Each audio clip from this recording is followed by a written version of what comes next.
If you know you have chronic cough, you have used different medication, but you don't see any changes, or if you have cough and catarrh, or if you have asthma, I'm going to share with you today a very effective home remedy that will help you.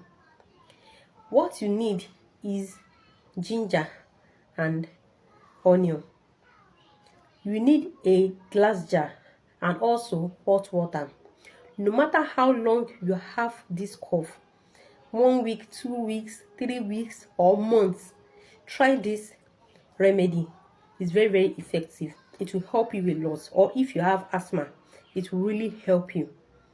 Get your onions, a big onions, peel it, rinse it well, and slice it. Get a big ginger also. You don't need to peel it, just clean it with water, wash it well, and slice it